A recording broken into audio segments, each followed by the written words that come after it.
This is Tracy Broussard with RoadDawgOnline.com and the legendary Roy Burns with Aquarian Drumheads.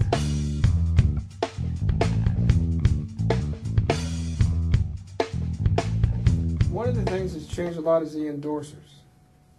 When I was coming up, and I don't mean to sound like an old guy. You're not. But, yeah, I am. But you had to be able to really play, or the drum companies wouldn't talk to you.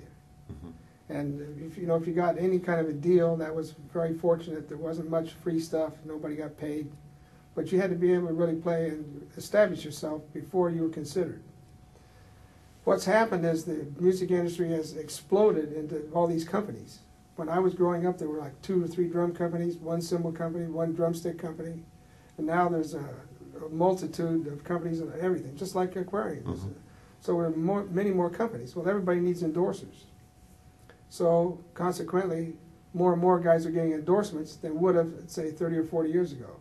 Right. Because there are that many more companies. The other thing that's happened is the music has changed. So we're faced with a lot of times a popularity contest. The guy's with a famous band, but maybe he plays okay, but not great.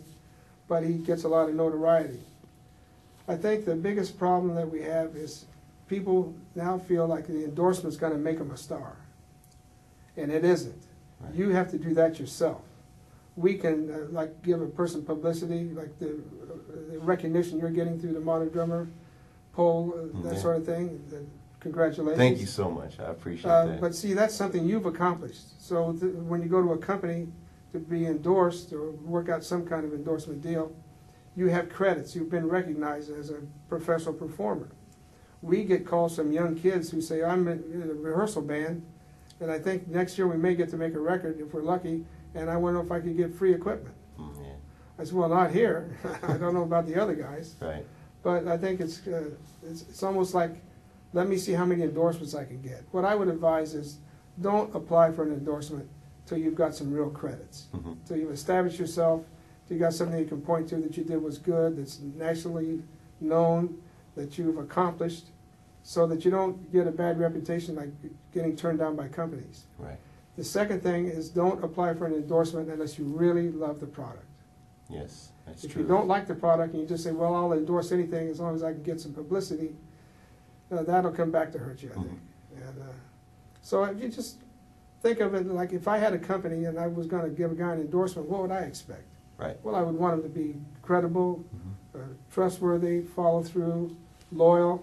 I would like the product, would be someone I'd like to work with. So just put it on that basis. What would you like to work with? It's about relationships, too. Sure it is. You know, it's like this guy's a genius player, but he's late all the time or drunk on the job. He's not going to get rehired. So it's a combination of all those things. Well, it's like a badge of honor now, like stripes. I got 6 endorsements, so therefore I'm good. Right. I think the companies want to work with the endorsers, but I think sometimes it gets to be they think it's going to do more for them than it really does. You have to do your own playing. We can't play for you. You have to establish your own self as an artist and get to be well known on your own. Then a company can work with you. Yes, that's exactly right. Whenever you were starting Aquarian, did you call Herb Brockstein at all and get some, man, how do you, because, I mean, he started ProMark, you know. Were you around him when he started? I did a clinic in this music store. Oh, okay. When he was just starting with the drumsticks. Brockstein's Music in Houston, Texas. Yeah, I've known Herb a long time. He told me one thing. He said, just remember, not everybody's going to like your product. He said, if I took a pair of sticks, gave away free, and added $1 to each pair, there'd be someone who didn't like them. So, you know, you have to just do your best. And he said, if you make a good product and it's consistent and it's good, or it's a professional level product and you take care of your own business, you should do all right.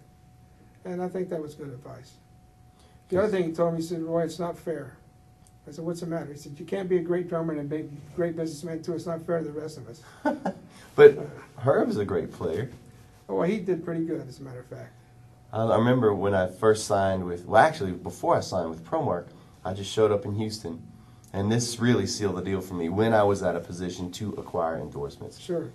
I was just playing in a local band in Louisiana, and I was in Houston. I was like, man, I'm going to go to the ProMark factory just to see if I can get a tour.